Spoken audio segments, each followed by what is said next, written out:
পঞ্চম শ্রেণী তোমাদের প্রথম প্রান্তিক মূল্যায়ন পরীক্ষার নমুনা প্রশ্নপত্র দেখে নাও। পরীক্ষার প্রশ্ন কিভাবে হবে দেখো। তোমাদের পরীক্ষার সময় হচ্ছে 2 ঘন্টা 30 মিনিট, পূর্ণ নম্বর হচ্ছে তোমাদের 100।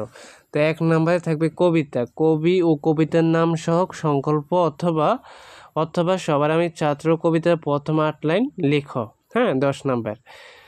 তারপর 2 নঙ্গে থাকবে তোমাদের উপযুক্ত শব্দ বৈশিষ্ট্য অনুষ্ঠান পূরণ করো, 5টা থাকবে 5 নম্বর। এগুলো পড়তে পারো, এখান থেকে তোমরা পরীক্ষায় কমন পেয়ে যাবে, এগুলো ভালো করে পড়বা।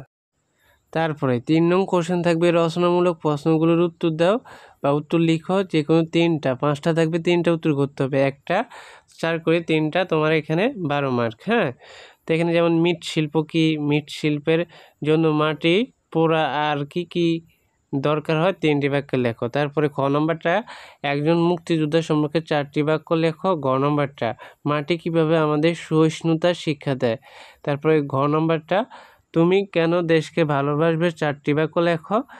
ও নম্বরটা বাংলাদেশের জাতীয় পশু সম্পর্কে 4টি বাক্য লেখো। তারপর 4 নং কোশ্চেন থাকবে সংক্ষিপ্ত প্রশ্নের উত্তর লিখো, যে কোনো 4টি, এখানে 1টা 2 করে 4টা 8 মার্ক। এখানে কোশ্চেন থাকবে তোমার 6টা, কয়টা 6টা। তো দেখো, যেমন 1 নম্বরে থাকবে, ক নম্বরটা থাকবে ইমদাদ হককে তার জীবনের লক্ষ্য কী। খ সাগর ও নদী আমাদের কি শেখায়। তারপরে ঘ আমাদের দেশের 4টি জাতিসত্তার নাম লেখো। গ বাংলাদেশের স্বাধীনতা ও বিজয় দিবস কত তারিখে। ও বৈশাখী মেলায় কি পাওয়া যায়। চ শহরে কেন শব্দ দূষণ ঘটে। এরপরে দেখো 5 নং কোশ্চেন থাকবে সংকল্প অথবা ফুটবল খেলোয়াড় কবিতার মূল ভাব লেখো। এখানে 8 মার্ক, নাম্বার অনেক বেশি কিন্তু। তারপরে 6 নং থাকবে এখানে শব্দের অর্থ লিখো, যে কোনো 5টা। এখানে থাকবে তোমাদের 1 2 3 4 5 6 7টা থাকবে, যে কোনো 5টা উত্তর করতে হবে, 5 মার্ক। হ্যাঁ, 7 নম্বরে থাকবে বাক্য গঠন করো। বাক্য গঠন এখানে যে কোনো 5টা উত্তর করতে হবে, 7টা থাকবে, 5 মার্ক। তারপর 8 নম্বরে থাকবে ক্রিয়াপদের চলিত রূপ লিখো, যে কোনো 5টি, 5 মার্ক। তো তোমরা এগুলো পড়ো, এখান থেকেও কমন পাবা অনেকগুলো, প্রত্যেক স্কুলে। হ্যাঁ, কমন পাবা। 9 নম্বরে থাকবে সঠিক উত্তর লিখো, এখানে 5টা, 5 মার্ক।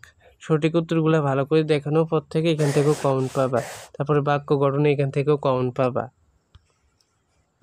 দেখো 10 নঙ্গে থাকবে নিচের 59টি পরে 5টি প্রশ্ন তৈরি করতে হবে, এখানে 5 মার্ক। 11 নঙ্গে থাকবে যুক্তবর্ণ ব্যঙ্গে শব্দ তৈরি করো, যে কোনো 5টি, 5 মার্ক। 12 নঙ্গে থাকবে সমার্থক শব্দ লিখো, যে কোনো 5টি, 5 মার্ক।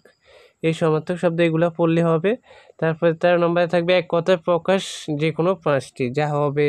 তারপরে রেখা দিয়ে আঁকা ছবি, এগুলো পড়তে হবে প্রত্যেকেরই ভালো করে, 5টা থাকবে নাকি। এরপরে দেখো 14 নম্বরে থাকবে তোমাদের পরম পূরণ, এখানে 5 মার্ক। আর 15 নম্বরে থাকবে নিচে যে কোনো একটি বিষয়ে রচনা লিখো, 4টা থাকবে, তোমাকে 12 মার্ক। যেমন আমাদের দেশ, তোমার প্রিয় খেলা, শখের মৃৎশিল্প, একজন বীরশ্রেষ্ঠ।